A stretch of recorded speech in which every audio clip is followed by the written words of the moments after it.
El martes pasado llegué a casa antes de lo previsto. No suelo hacerlo, pero la reunión en la oficina se canceló a última hora y aproveché para pasar por la ferretería y arreglar una estantería rota del salón. Nada fuera de lo normal, hasta que abrí la puerta y lo vi a él. Un tío que no conocía de nada, en mi cocina, con una cerveza en la mano, apoyado contra la encimera como si viviera allí. Camiseta ajustada, tatuajes, sonrisa de gilipollas. Lo primero que pensé fue que Laura habría invitado a algún amigo de su hermano o algo por el estilo.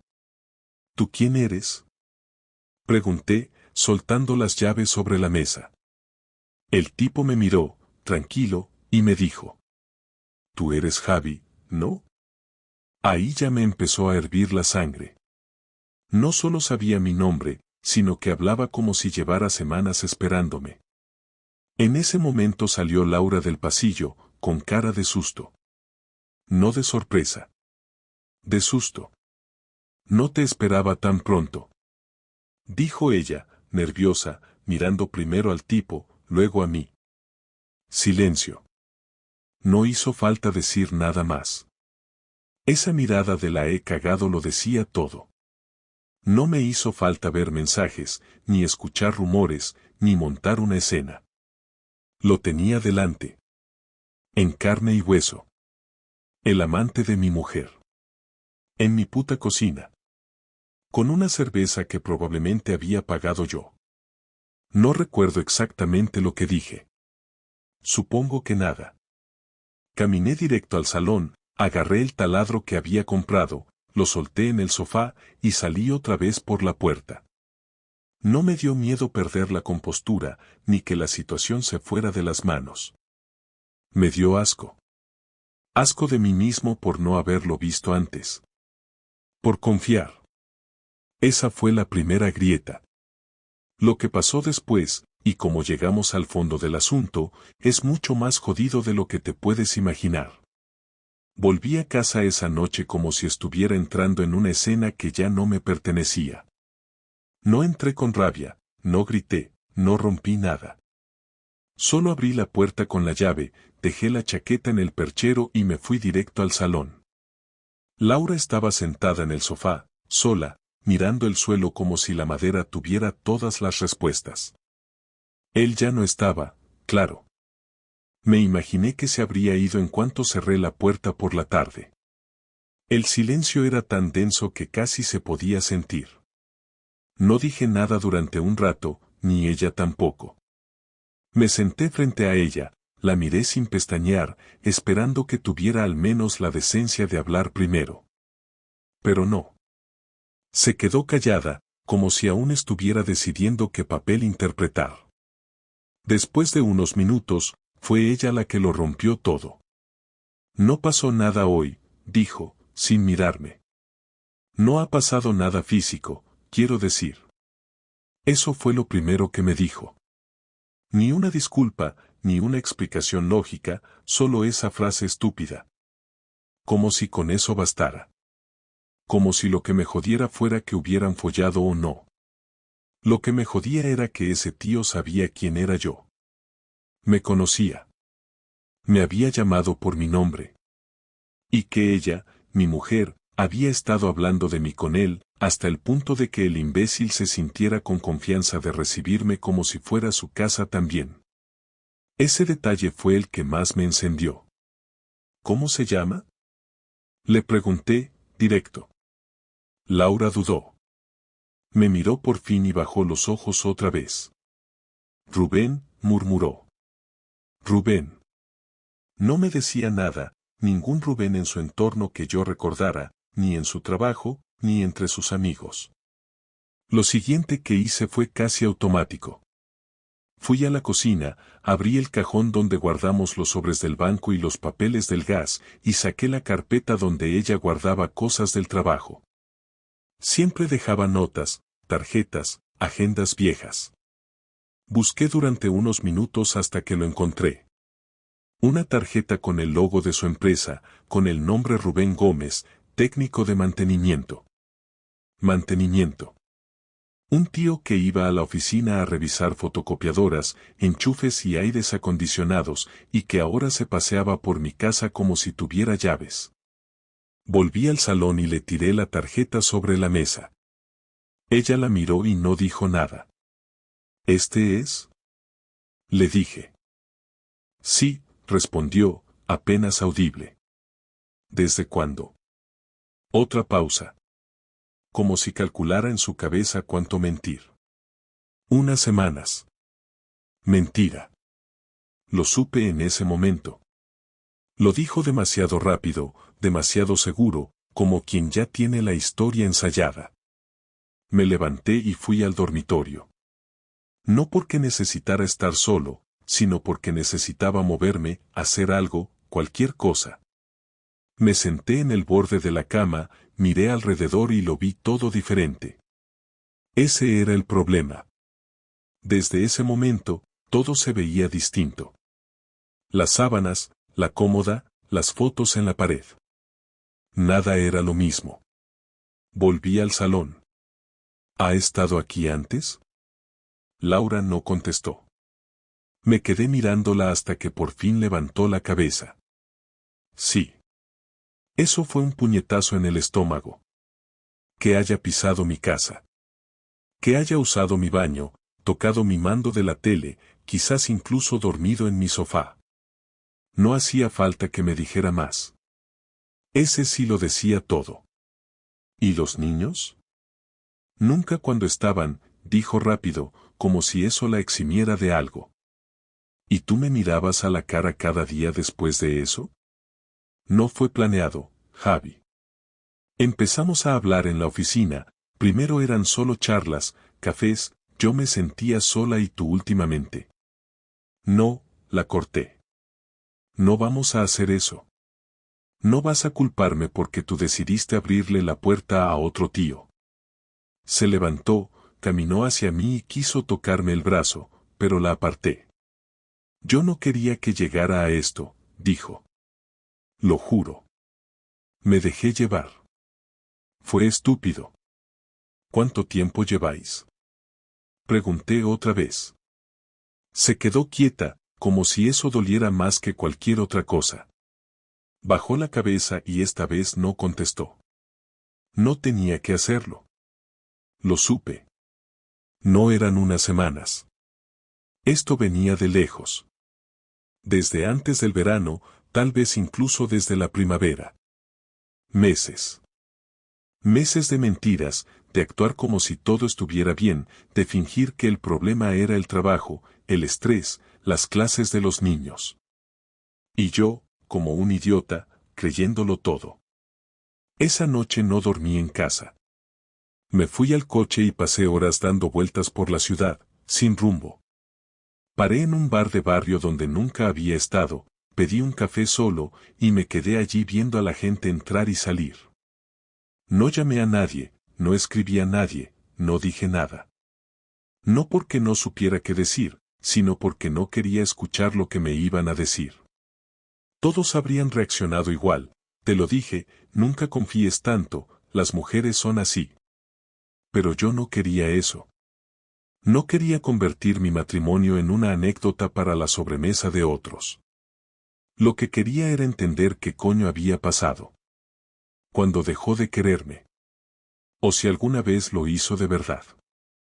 Y mientras pensaba en todo eso, me di cuenta de algo muy simple. A mí nadie me va a pisotear gratis. Volví al día siguiente por la mañana temprano, no porque quisiera verla ni porque hubiera cambiado de opinión, sino porque necesitaba saber hasta dónde había llegado todo. Entré sin hacer ruido, esperando que los niños aún durmieran, y la encontré en la cocina, con la misma cara de derrota que llevaba puesta desde que la pillé. No dije nada al principio, fui directo a por un vaso de agua, me senté y esperé a que hablara. Lo hizo al rato, pero no como alguien que quiere arreglar las cosas, sino como alguien que ya ha asumido que no tiene escapatoria. He cortado con él, dijo, sin mirarme. Esa frase me pareció una burla. Como si con eso pretendiera que todo volviera a la normalidad. como si dejar de hacerlo ahora borrara todo lo que ya había hecho. Me reí, no porque me hiciera gracia, sino porque me pareció ridículo. Ella no entendía lo que había roto, y eso era lo más jodido. No era una cuestión de sexo, ni siquiera de amor, era una cuestión de respeto. De haberme mentido, de haber traído a ese tío a mi casa, de haber hecho todo eso a plena luz del día mientras yo me rompía el lomo trabajando y cuidando a nuestros hijos. ¿Crees que eso importa ahora? Pregunté, mirándola fijo. ¿De verdad piensas que cortar con él cambia algo? Lo estoy intentando, dijo en voz baja. Me equivoqué, Javi. No sé cómo llegamos a esto, pero te juro que no quería hacerte daño. ¿No querías hacerme daño trayéndolo aquí? ¿Sentarlo en mi cocina? ¿Beberse mis cervezas mientras hablaba contigo sobre mí? No era así, respondió rápido. Nunca le hablé mal de ti. Nunca fue para humillarte. ¿Entonces qué fue? ¿Qué clase de mierda te contaste a ti misma para justificarlo? ¿Qué te merecías algo distinto? ¿Qué necesitabas sentirte viva?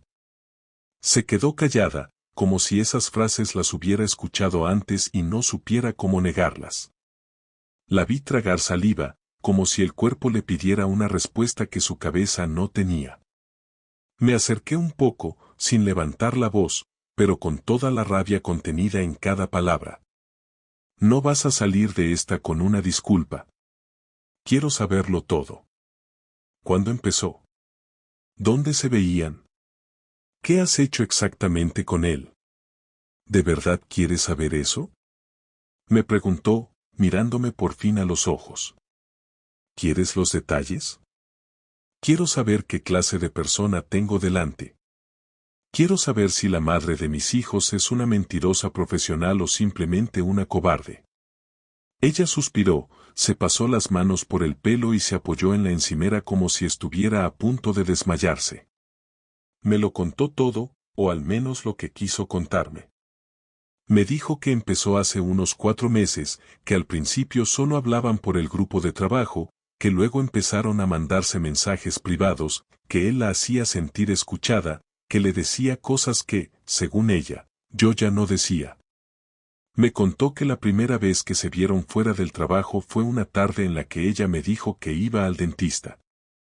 Me contó que la segunda vez fue en su coche, que luego alquilaron un apartamento por horas, que él la llamaba por un apodo ridículo que no quiso repetir. Me contó que sí, que lo trajo a casa un par de veces cuando yo estaba en el trabajo y los niños en el colegio, que se sentaban en el sofá a ver series, que comían juntos, que a veces no pasaba nada, pero que otras sí. Escuché todo sin interrumpirla, sin pestañear, sin moverme. La rabia me quemaba por dentro, pero me obligué a mantener la calma. Lo necesitaba. Porque quería recordarlo todo después. Quería cada detalle. No por morbo. Por justicia. Porque si iba a destrozar mi vida, que al menos fuera con la verdad completa. ¿Y qué más? Le pregunté cuando hizo silencio. ¿Usaste nuestra cama? Negó con la cabeza. Nunca. Ahí no. ¿Y piensas que eso es un consuelo? Solo te lo digo para que sepas que no crucé ciertas líneas. Tú cruzaste todas las líneas en el momento en que lo dejaste entrar. Ella lloraba ya. Lágrimas reales, de esas que normalmente me habrían tocado, pero que ahora solo me daban asco. Porque no eran por mí. Eran por ella. Por el miedo a perder la imagen de buena madre, buena esposa, buena persona. ¿Te enamoraste de él? La pregunta salió sola. No la había planeado. Era como si mi cerebro necesitara saber si había perdido a mi mujer o solo a la idea que tenía de ella. No, dijo sin dudar. Nunca fue amor. Fue una escapatoria. ¿Escapatoria de qué? De ti, soltó, casi sin darse cuenta. De la rutina, de la forma en que me hablabas a veces, de cómo estabas siempre ausente incluso cuando estabas presente. No fue culpa solo mía. Claro, asentí. Ahora soy yo el culpable. No. No te culpo. Solo intento explicarte cómo me sentía. No tienes que explicarme nada. Me has dicho todo lo que necesitaba saber. Salí de la cocina sin mirar atrás. No porque ya no quisiera verla, sino porque si me quedaba un minuto más, iba a decir cosas que después me arrepentiría. Y en ese momento, ya tenía bastante con lo que ella había hecho. Lo siguiente no iba a ser una conversación. Iba a ser justicia. Durante los 2 días siguientes apenas hablé con ella. No dormí en casa, pero volví temprano por la mañana para ver a los niños, prepararles el desayuno e irme antes de que tuviéramos que cruzar más de 2 frases. Laura intentaba hablar, pero yo la ignoraba. No por orgullo, sino porque ya había tomado una decisión. No iba a pelearme, no iba a suplicar, no iba a jugar a reconstruir algo que ella misma había tirado por la ventana. La venganza que planeé no fue un arrebato, no fue impulsiva ni pasional. Fue una respuesta directa y medida. No se trataba de hacer daño por hacer daño, sino de que entendiera que lo que había hecho no se borraba con lágrimas, ni con disculpas, ni con culpas compartidas. El viernes por la mañana pedí el día libre en el trabajo. Fui al registro de la propiedad, imprimí todas las escrituras y contratos que teníamos en común, y después me pasé por la gestoría donde llevaba los papeles de mi empresa pequeña. Allí hablé con Javier, un amigo de la familia que se encarga de asesorarme desde hace años. Le expliqué la situación sin adornos, con frialdad, y le pedí lo que necesitaba, desvincular a Laura de todo lo que pudiera, dejarla fuera de las cuentas, los contratos, las tarjetas, incluso del acceso a mi negocio.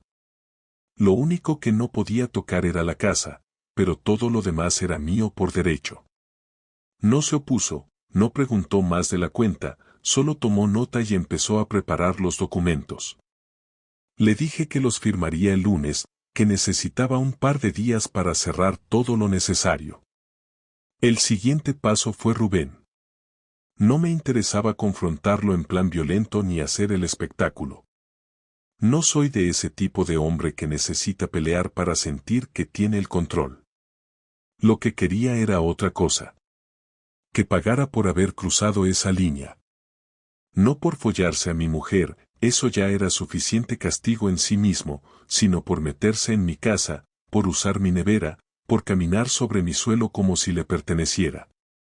Y lo hice de la forma más sencilla posible, con datos. Unos días antes, Laura había dejado su portátil abierto con su sesión iniciada. Entré a su correo del trabajo, copié el correo de recursos humanos y el del jefe directo de Rubén, ambos en copia de varios mensajes antiguos. Después redacté un correo breve y directo, desde una cuenta anónima, sin insultos, sin amenazas, sin lenguaje vulgar.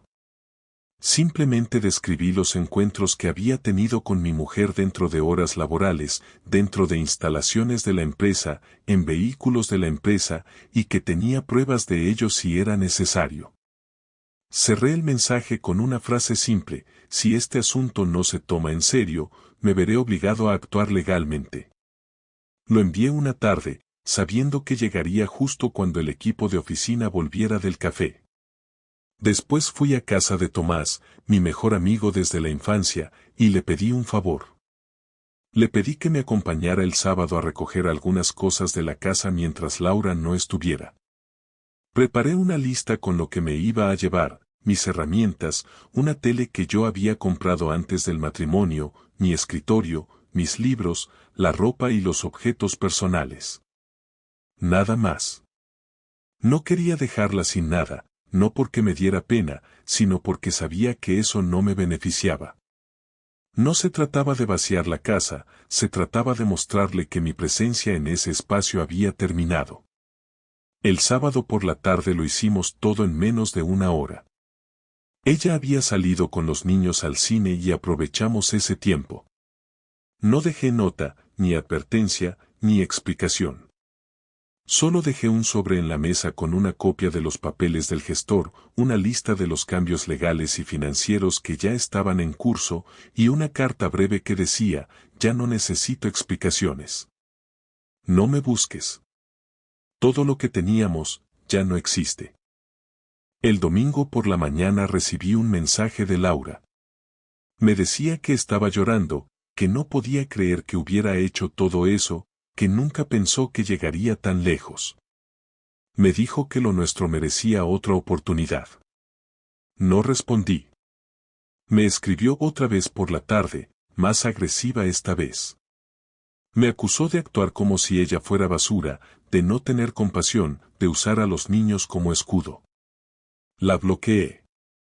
El lunes firmé los papeles y le dejé una copia con su nombre tachado en todos los apartados que alguna vez compartimos.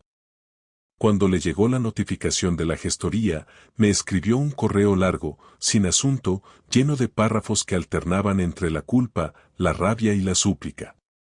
No lo leí entero. No me hacía falta. Ya sabía lo que iba a decir, porque yo también me había contado esas mentiras a mí mismo durante años. Lo de Rubén llegó a su fin 3 semanas después. Me enteré por un compañero de Laura, que también había oído rumores. Lo suspendieron sin sueldo mientras investigaban, y cuando él intentó justificar los encuentros como consensuados y fuera del horario laboral, sacaron imágenes de las cámaras del parking y los registros de acceso a las oficinas. Ella intentó protegerlo, diciendo que todo había sido culpa suya, pero ya era tarde. Lo echaron sin finiquito. A mí no me dio ninguna satisfacción saberlo. No me alegré. Solo confirmé que había hecho lo que debía. No por venganza vacía, sino porque nadie entra en mi casa a reírse de mis inconsecuencias. Durante los días siguientes no pasó nada relevante. Vivía en un piso pequeño que me había dejado mi primo mientras él estaba trabajando en Francia, sin muebles más allá de una cama, una mesa coja y una silla vieja, pero por primera vez en semanas podía dormir sin estar con los dientes apretados. A los niños los veía en casa de mi madre, y a veces los llevaba al parque o a cenar un bocadillo en el bar de enfrente. Les conté que mamá y papá estaban pasando por un momento complicado y que por eso yo dormía fuera. Mi hijo mayor entendió más de lo que debería, porque no preguntó nada. La pequeña me preguntó si volvería a casa pronto y le dije que todo iba a estar bien. No supe si era mentira, pero al menos sonó tranquilo. Laura insistió durante varios días en que habláramos. Me mandaba correos desde su cuenta del trabajo y mensajes desde números nuevos porque ya la había bloqueado en todo. Me llamaba por teléfono desde fijos. Una noche incluso fue hasta el piso, pero no le abrí. Lo único que hice fue leer uno de sus mensajes, el único que tenía un tono distinto. Me decía que necesitaba una sola conversación para cerrar todo, que no iba a pedir nada, que solo quería entender si todavía había algo entre nosotros o si ya podía asumir que todo se había terminado. No respondí en ese momento, pero lo estuve pensando durante horas. No por dudas. No porque quisiera volver. Sino porque, sinceramente, no había terminado de soltarlo todo. Tenía cosas que decir, cosas que no cabían en una nota ni en un correo ni en un portazo. La cité el sábado por la tarde en una cafetería cerca del centro, donde nadie nos conociera y donde no pudiera usar el contexto de la casa o de los niños como excusa para hablar de otra cosa. Ella llegó antes que yo, como siempre, nerviosa, con cara de quien no ha dormido en días. Cuando me vio entrar se levantó, dudó si saludarme de beso o con un abrazo, pero yo simplemente me senté sin devolverle el gesto. Se quedó de pie un segundo y luego se sentó también, sin decir nada. Durante varios minutos no hablamos. Yo pedí un café, ella pidió un té, y cuando el camarero se fue, empezó. Gracias por venir, dijo. Asentí sin mirar. No quiero remover más mierda, Javi.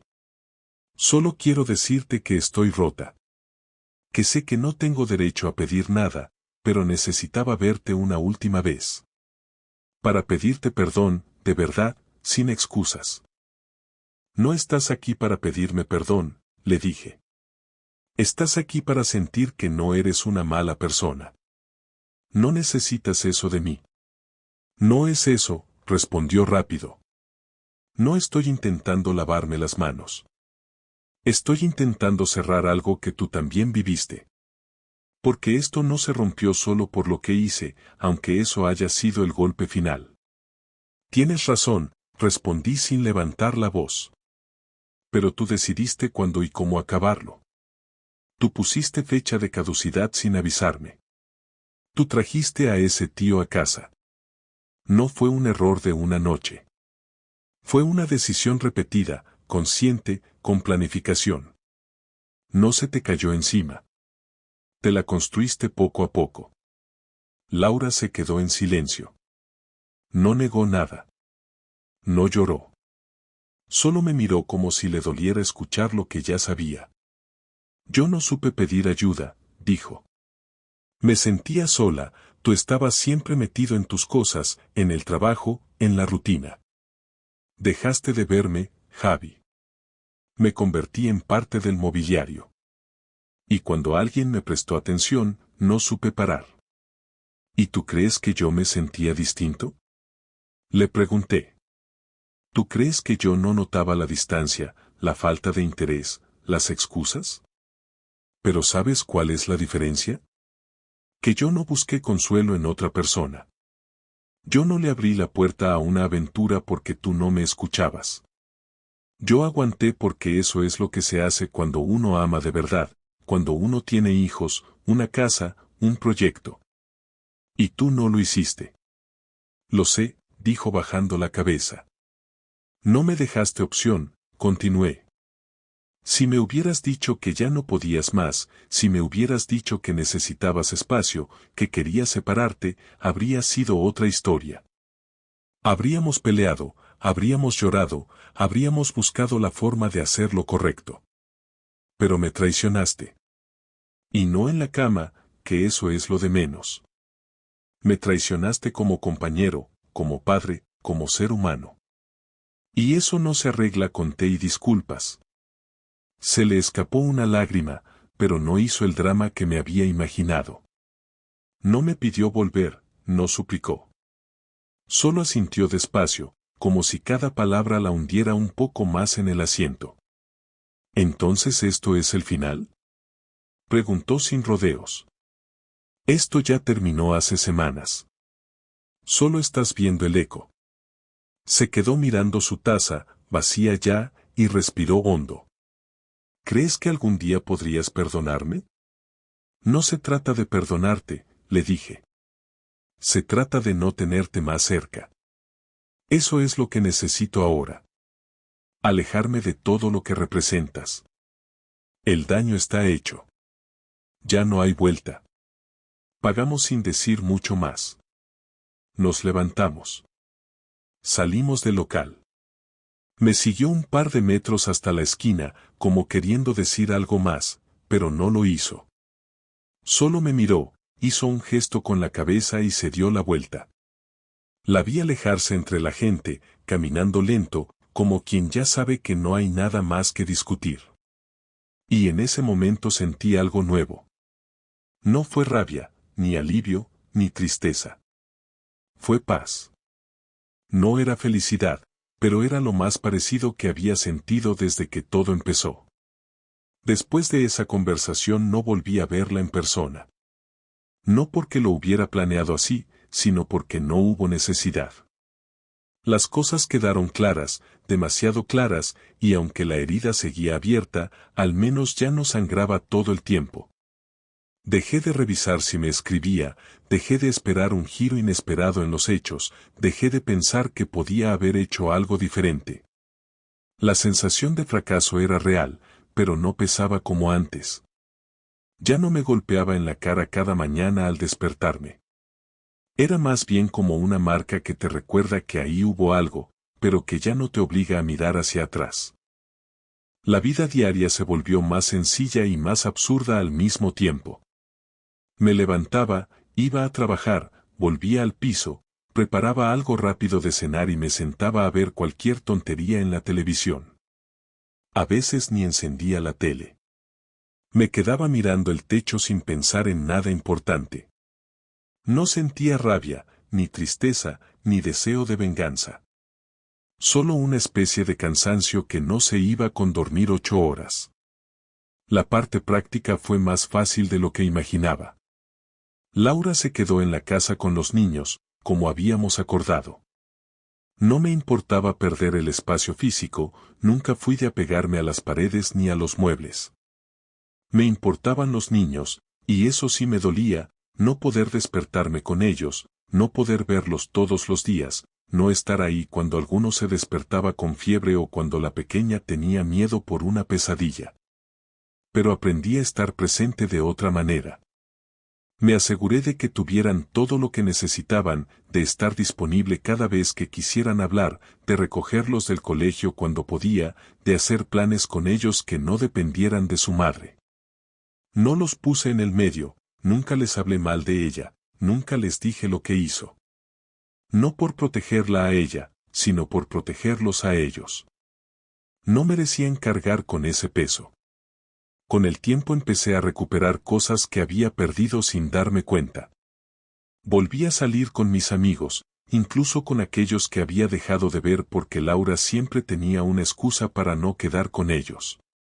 Volví a hacer ejercicio, no porque me importara estar en forma, sino porque me ayudaba a mantener la cabeza en su sitio. Volví a leer. Volví a pensar en mí. Y una tarde, sin buscarlo, me di cuenta de que llevaba semanas sin pensar en ella. No en lo que hizo, no en lo que me dijo, no en lo que pudo ser distinto. Simplemente no estaba en mi cabeza. Y eso fue más importante que cualquier cierre formal. Un par de meses después del último encuentro, me llegó un correo de recursos humanos del colegio de los niños. Laura había puesto mi número como contacto alternativo para unas actividades extracurriculares si necesitaban confirmación de asistencia. Contesté sin drama, con normalidad. Poco después me escribió ella, agradeciéndome por colaborar, diciendo que los niños estaban contentos de que yo siguiera involucrado. Le respondí con un vale seco. No porque quisiera ser frío, sino porque ya no tenía más que decirle. Y ella lo entendió. No volvió a insistir. No volvió a intentar abrir ninguna puerta. Lo más curioso de todo esto fue que, al final, no me quedé con odio. Al principio sí, claro, pero luego no. Me quedé con decepción, que es mucho peor. El odio al menos te da energía, te hace sentir vivo. La decepción te vacía. Te hace ver las cosas como son, sin filtro, sin ilusiones. Yo no había estado casado con una mujer excepcional. Había estado casado con una persona que en algún momento dejó de quererme y que, en lugar de decírmelo, eligió mentirme. Así de simple. Así de doloroso. Pero también así de claro. Lo que aprendí de todo esto no es algo que se pueda resumir en frases inspiradoras ni en consejos para otros. No tengo soluciones mágicas ni fórmulas para evitar que algo así pase. Lo único que puedo decir es que uno tiene que estar muy despierto en su propia vida. Porque si no lo estás, otro toma decisiones por ti. Y cuando te das cuenta, ya no tienes espacio en tu propia historia. Ahora han pasado 6 meses. No estoy con nadie. No estoy buscando pareja ni pensando en el amor como una meta. Estoy centrado en reconstruir lo que quedó de mí, no para volver a ser quien era, sino para entender quién soy ahora. Hay días buenos, hay días grises, hay días en los que todo parece estar en pausa. Pero estoy en paz. No tengo prisa. No tengo miedo. Y, sobre todo, no tengo más ganas de cargar con culpas que no me pertenecen. Si hay algo que me quedó claro de todo esto, es que nunca más voy a ignorar las señales. Nunca más voy a justificar ausencias emocionales con rutinas. Nunca más voy a pensar que el silencio es normal. Si algo no está bien, lo voy a decir. Si me siento invisible, lo voy a gritar. Y si alguna vez vuelvo a construir algo con alguien, será desde cero, sin hacer como que todo está bien cuando no lo está. Porque esta vez sí lo aprendí. No hay segunda oportunidad para quien te apuñala y después te pide que no grites.